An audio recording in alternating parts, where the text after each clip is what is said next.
اور عزت کے معاملے ہی انہی کی زبان میں انہوں نے بیان دیا ہوا ہے کہ جناب عزت کا معاملہ جو طے ہوتا ہے وہ خاتون خود بتاتی ہیں. جب ان کی اپنی زبان سے وہ گواہی دے دے تو اس کے بعد کوئی اور مائی کا لال ان کو چیلنج نہیں کر سکتا. اب مفتی صاحب کو لانے والے یقیناً آپ سب کو معلوم ہی ہوں گے کہ وہ کس کے اس پہ ایما پر تشریف لا رہے ہیں یا کس بنیاد پہ اچانک سے اتنے پرائیویٹ معاملے کو وہ اچھال رہے ہیں. لیکن چلے ایک طرح سے انہوں نے اچھی روایت ڈالی ہے. اب یہ معاملہ کھول ہی گیا ہے تو پھر اور بہت ساروں کے لیے بھی اب معاملات اسی طریقے اسی نوعیت سے عدالتوں میں طے ہوں گے. پہلے ٹہریان کیس لے آئے تھے, اس کے یہاں پہ جو مامے چاچے ہیں ان کو ان کی ولدیت کا بڑی فکر ہوئی بھی تھی کہ ٹہریان کے والد صاحب لاپتہ ہے, تو انہوں نے کہا چلو اور کچھ نہیں ہے عمران خان صاحب کے ہی نام پہ تھوپ دیا جائے. اب اور کچھ نہیں ملا تو بشرا بی بی کو لے کر عزت کی بات اچھال دی ہے. بشرا بی بی کا اپنا ہی بیان ہے کہ میں اپنے گھر سے نکلنے سے پہلے عزت مکمل کر کے نکلی تھی. میں اگلے دن بھی چاہتی تو نکاح کر سکتی تھی, میں نے 5 یا 6 مہینے بعد نکاح کیا. تو اب اس سے زیادہ اور میں کیا کہوں کہ کوئی نہ گھڑی چلی توشہ خانہ کی, الٹا گاڑیاں بھی نکل کر آ گئی. مریم بی بی کے اپنے بیانات بھی سامنے آ گئے کہ میں تو پتہ نہیں اس کو کاٹ کر یہ نہ چلاؤ. صرف لے دے کے اور کچھ سمجھ نہیں آ رہی کہ کس طرح عمران خان صاحب کو نااہل کرانا ہے. تو یہ مسئلہ ایک انتہائی گھٹیا اور بھونڈے طریقے سے لایا گیا. نکاح کا انسٹیٹیوشن ایک بہت ہی نوبل اور ایک قابل احترام عزت کا رشتہ ہے, اور ہمارے مذہب میں ایک بیوہ کی اور ایک متعلقہ خاتون کی شادی کا پورا اللہ تعالیٰ نے حکم دیا ہے. ہاں اگر شہباز شریف صاحب کے معاملات ہو پھر تو ہمیں عزت کی بات سوچنی چاہیے تھی, جہاں پر سرکاری ملازم سے زبردستی ان کی بیوی کو کمل صاحبہ let's not go there, because دیکھیں پالیٹکس میں مذہب, پالیٹکس میں ذاتیات, پالیٹکس میں کسی کا بھی کوئی ذاتی مسئلہ ہے, ہم تو کہتے ہیں کہ ہم اس کے قائل نہیں ہیں. یہ اگر وہاں سے ہو رہا ہے اور جواب میں آپ کریں گے تو وہ بھی ظاہر ہے کہ ایکولی وہ اگر آپ بھی وہی کریں گے جو وہ کر رہے ہیں. بھائی ایک منٹ, میری آپ نے ماڈل ٹریننگ اپنی کر دی, میں تو بات کر رہی ہوں ساری اس وقت جو معاملہ اٹھا ہے اور جو اس کے پہلو بنتے ہیں قانونی, شرعن اور مذہبت.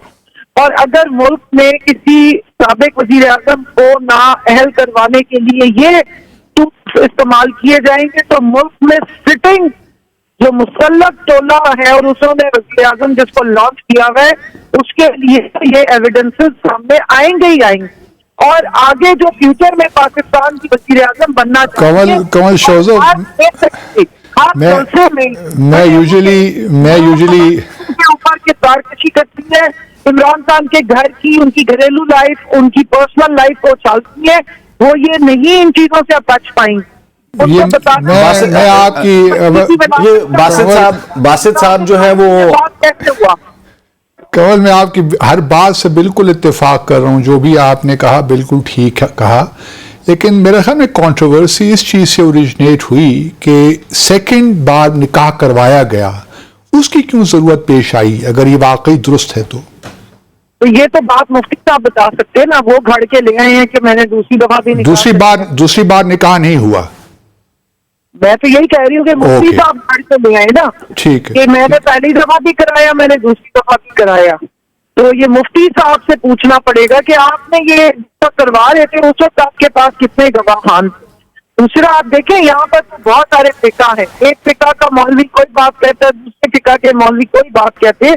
ہم نے تو قرآن کو فالو کرنا ہے, حدیث کو فالو کرنا ہے, اور اپنے مذہب کی جو اصل روح ہے اس کو فالو کرنا ہے.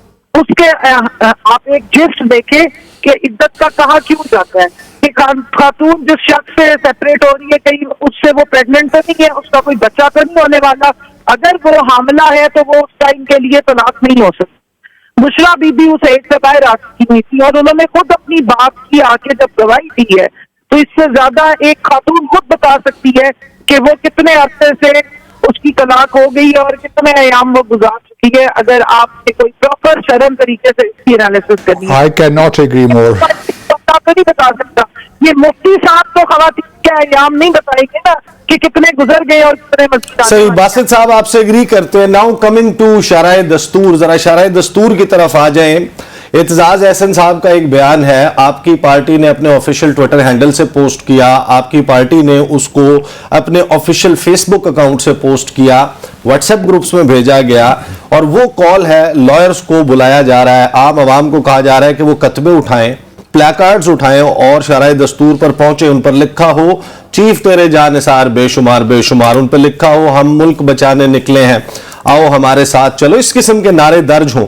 کیا آپ کی پارٹی خود بھی یہ تیاریاں کر رہی ہے، اور کل سے ہم کیا شرح دستور پر وفاقی دارالحکومت میں کچھ مختلف مناظر دیکھنے والے ہیں؟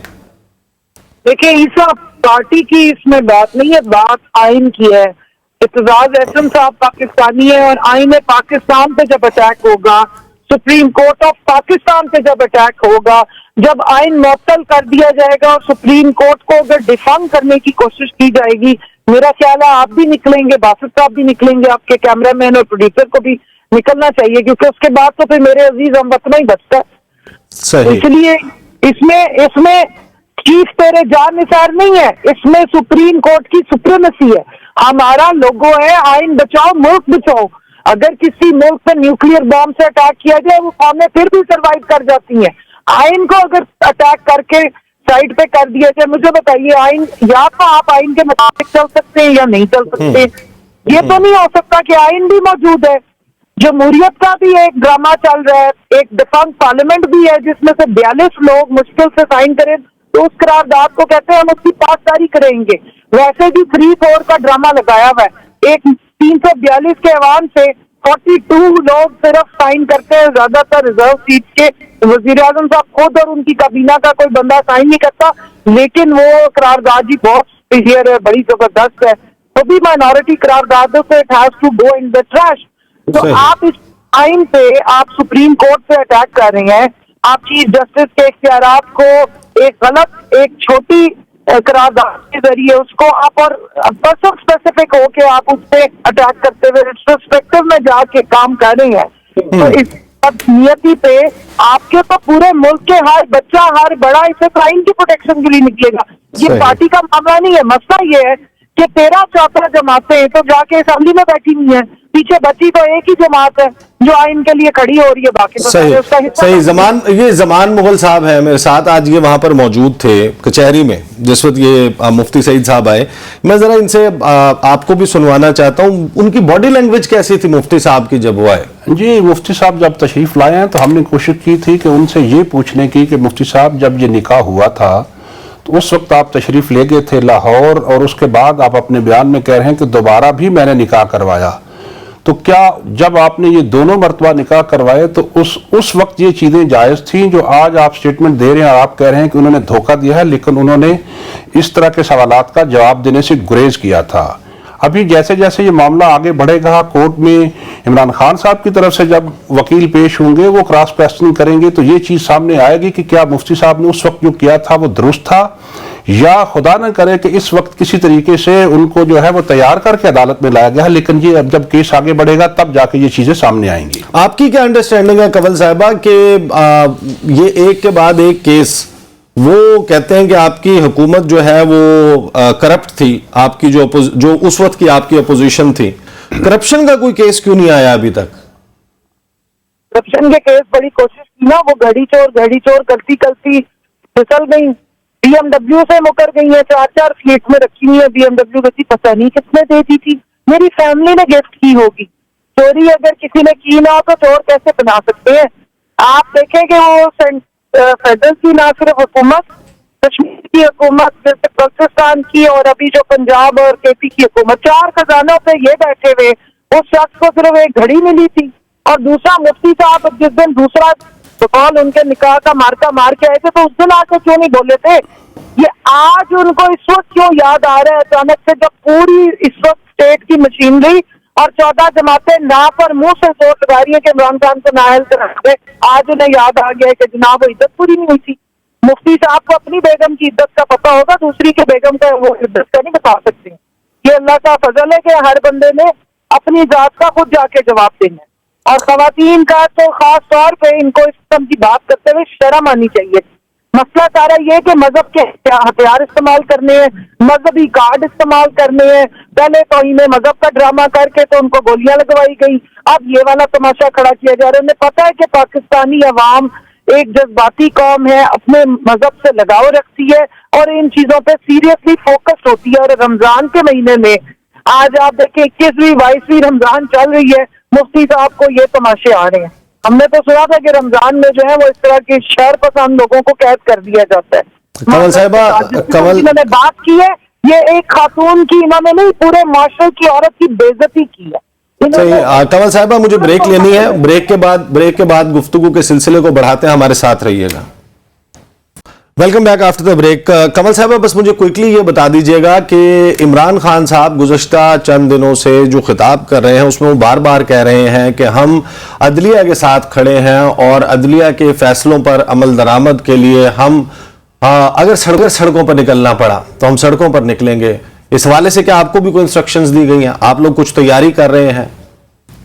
دیکھیے جی، ہم تو 25 مئی کیا ہم تو 9 اپریل کے بعد سے سڑکوں پہ ہی ہیں اور تیاری بھی کر رہے ہیں. میں صرف اتنا کہنا چاہتی ہوں کہ اگر سپریم کورٹ کی سینکٹیٹی بھی ختم ہوگی، اللہ نہ کرے، اگر آئین کو بھی ماننا نہیں ہے، سپریم کورٹ کے فیصلوں کو بھی نہیں ماننا، آپ مجھے بتا دیں گے پھر پاکستان میں اور کس کے پاس جانا ہے؟ کس سے جا کے کہنا ہے کہ یہ قانون اور آئین اگر رہے گا، رول آف لا کو آپ بالکل یا اپنی آئین کو ایبروگیٹ کر دیں گے یا اس کو بھی سائڈ لائن کر دیں گے، تو پھر ہم کس کی طرف دیکھیں؟ پھر تو افیکٹولی آپ نے بالکل ہر چیز معطل کر دی نا. پھر تو آپ نے لوگوں کو فری ہینڈ دے دیا کہ اگر آپ نہیں مانتے تو باقی کوئی کیوں مانے گا؟ مجھے بتائیے پھر یہ جو چین آف کمانڈ چلتی ہے یہ کیسے اس کو انٹیکٹ رکھ سکتے ہیں؟ پھر تو کوئی بھی اٹھ کے کہہ سکتا ہے کہ میں نہیں مانتا آپ کی بات. اگر یہ سپریم کورٹ کی بات نہیں مان رہے تو یہ تو اوپر سے نیچے تک ٹرکل ڈاؤن افیکٹ ہے. اسی لیے بھی وزیر یہ خان صاحب کہہ رہے ہیں کہ بھئی آپ کو آئین کی سپریمیسی کو، قانون کو اور اس سارے انسٹیٹیوشنز کو اس کو ہولڈ ٹوگیدر کرنے کے لیے آپ کی ایک چین آف کمانڈ ہے اور سپریم کورٹ سب سے سپیریئر ہے، سب سے بڑی کورٹ ہے پاکستان کی. اس کے بعد کیا بچتا ہے؟ باسط صاحب بیٹھے ہوئے ہیں، بیوروکریٹ ہیں، ان سے پوچھیے کہ آئین اور قانون آپ اس وقت تک پابندی لگا سکتے ہیں نا جب آپ اوپر سے نیچے تک آ رہا ہوتا ہے. چین آف کمانڈ ہی ختم ہو جائے، ہر ایک بندہ اٹھ کے کہہ دے میں نہیں مانتا، دوسرا بھی کہے گا میں نہیں مانتا. اس بات پہ تو ہمارے اوپر تو یہ سیڈیشن کے کیسز بناتے رہے ہیں کہ جی وہ تو آپ بھڑکا رہے ہیں عوام کو کہ جی بات نہ مانو، یا فلانوں کو بھڑکا رہے ہیں کہ نہ مانو یا بغاوت کی باتیں کریں. یہ تو پریکٹیکلی ہو رہا ہے، آپ کے سامنے ہو رہا ہے. اس سے زیادہ خطرناک خوفناک بات کیا ہوگی؟ صحیح. بہت بہت شکریہ کنول شوزیف صاحبہ، آپ نے ٹائم نکالا ہمارے لیے. اور اب ہمیں جوائن کر چکے ہیں بیرسٹر عارف صاحب. السلام علیکم چودھری صاحب، آپ کو آواز آ رہی ہے؟ جی بالکل آ رہی ہے آواز. سر کیا 2007 کا ریپیٹ ہونے والا ہے؟ سپریم کورٹ کے باہر سنا ہے کہ وکلاء اکٹھے ہونے کی تیاری کر رہے ہیں، اور کیا کوئی وکلاء تحریک سٹارٹ ہونے والی ہے؟ دیکھیں بات یہ ہے کہ اس وقت Pakistan complete constitutional break down کی صورتحال کا شکار ہوتا جا رہا ہے. بڑی تیزی سے ہم اس طرف بڑھ رہے ہیں.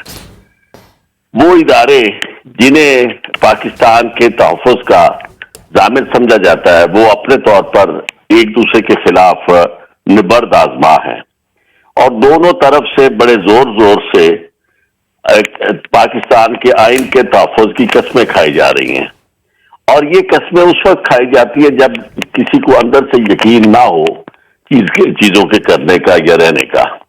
ورنہ کوئی ضرورت نہیں ہے، ایک دفعہ آپ نے حلف اٹھا لیا، بار بار آپ کیوں حلف اٹھا رہے ہیں؟ حلف بھی اٹھا رہے ہیں اور اس کے بعد مخالفت بھی کر رہے ہیں آئین کی، بالکل یعنی کھلا خلاف ورزی ہو رہی. ایسی صورتحال میں سمجھتا ہوں کہ پاکستان میں اس سے پہلے یقیناً آئی تھی، اور جس کا آپ نے حوالہ دیا اس وقت یہ طے ہوا تھا پاکستان کے تمام وکلاء جو تھے بغیر کسی تمیز کے، بغیر کسی تفریق کے، سب اکٹھے ہو کر انہوں نے ایک جنگ لڑی تھی. وہ جنگ اس وقت کے چیف جسٹس افتخار چودھری کے لیے نہیں تھی.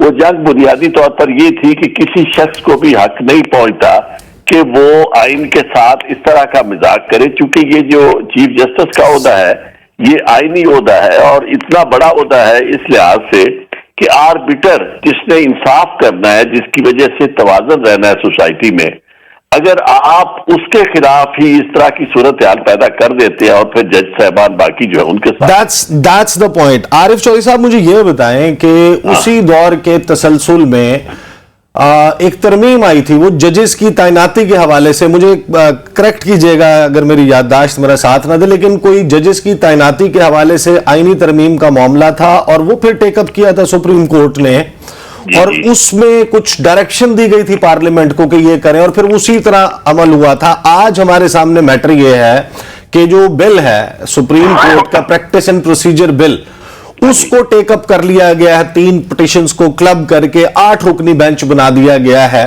تو آپ کیا سمجھتے ہیں کہ سپریم کورٹ اس کو کالعدم قرار دے دے گی اس قانون کو؟ دیکھیں سپریم کورٹ بالکل اسے کالعدم قرار دے دے گی، اس کی وجہ یہ ہے ابھی تو قانون بنے ہی نہیں چودھری صاحب، تو کیسے کالعدم قرار دے دیں؟ اس کے بعد اور کیا بننا ہے؟ بات یہ ہے کہ صرف آپ کا مطلب ہے کہ سائن ہوگا تو پھر بنے گا، صورتحال تو وہ پیدا ہو گئی ہے ابھی، یعنی مطلب سینٹ نے کر دیا، اب تو یعنی آئین جوائنٹ سیشن نے بھی کر دیا، جوائنٹ سیشن انہوں نے کر دیا دوبارہ، اگر چند دن اور انتظار وہ کریں گے تو الٹیمیٹلی خود یہ اپنا لا بن جائے گا۔ تو جب لا بن جائے گا تو اس کو وہ ریٹروسپیکٹیولی اس پہ عمل کرنا چاہتے ہیں، اور ریٹروسپیکٹیولی اگر عمل ہو گیا تو اس کے بعد تو کچھ بھی نہیں بچتا باقی، یعنی وہ آرٹیکل 184(3) جو ہے اس کے اندر ایک اتنی بڑی ترمیم کر رہے ہیں، اور وہ ترمیم جو ہے قانون کے ذریعے کر رہے ہیں، وہ ترمیم کے ذریعے تو کر ہی نہیں رہے، یعنی جو آئینی امینڈمنٹ ہے وہ تو ہوتی ہے 2/3 میجورٹی کے ساتھ، اور وہ آرٹیکل 184(3) کو بے اثر کر رہے ہیں لا کے ذریعے۔ تو کوئی بھی یہ سبارڈینیٹ لیجسلیشن ہے جو لا ہوتا ہے، تو سبارڈینیٹ لیجسلیشن کے ذریعے آپ آئین کی کسی بھی دفعہ کو، کسی بھی شق کو غیر مؤثر نہیں کر سکتے، اس کو اپنے انداز سے اس طرح تقسیم نہیں کر سکتے۔ تو یہ آئین کا جو یعنی جو فنڈامنٹل رائٹس کے علاوہ جو بیسک اسٹرکچر کا ٹچ سٹون ہے، جس پہ بہت ساری ججمنٹ انڈین کانسٹیٹیوشن میں، انڈین جورسڈکشن میں بھی موجود ہے، پاکستان میں بھی موجود ہے، اسی ٹچ سٹون پہ، اور اسپیشلی جب پرسن اسپیسیفک امینڈمنٹ ہوگی تو وہ تو نہیں رہتی، اور اس لیے کہ پاکستان میں اس وقت سپریم کورٹ نے ایک فیصلہ کیا ہے، اس فیصلے پر عمل درآمد کرنے کے لیے سپریم کورٹ نے انہیں کہا کہ جناب آپ عمل درآمد کریں، اس کے بعد انہوں نے فوری طور پر جو ہے امینڈمنٹ شروع کر دی۔ اس طرح کی امینڈمنٹ جو ہے وہ تو آئین کبھی اجازت نہیں دیتا، نہ عدالتیں اجازت دیتی ہے۔ تو عارف چوہدری صاحب ساتھ رہیے گا، میرے پاس اسٹوڈیو میں زمان مغل صاحب ہیں، اس معاملے پر بھی آپ کی بعد میں رائے درکار ہوگی۔ زمان مغل صاحب کوئکلی بتائیے گا کہ جو معاملہ مفتی سعید کا کورٹ میں آیا، وہ بیان حلفی لے کر پہنچے، اس سارے معاملے میں ممکنہ طور پر عمران خان صاحب کو کیا سزا دی جا سکتی ہے؟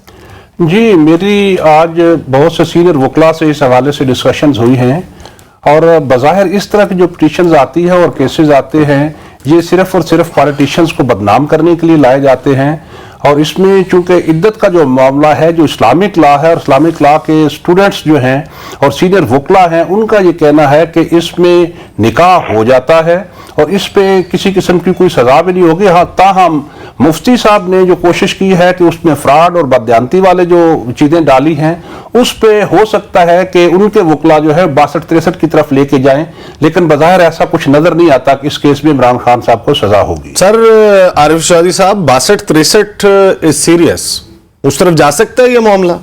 دیکھیں 62-63 میں سب سے پہلے تو ضروری یہ ہے کہ کمپیٹنٹ کورٹ جو ہے وہ سزا دے اس جرم میں۔ انہوں نے کوشش پہلے بھی کی، اب دیکھیں چیزیں تو بڑی کھل گئی نا، جب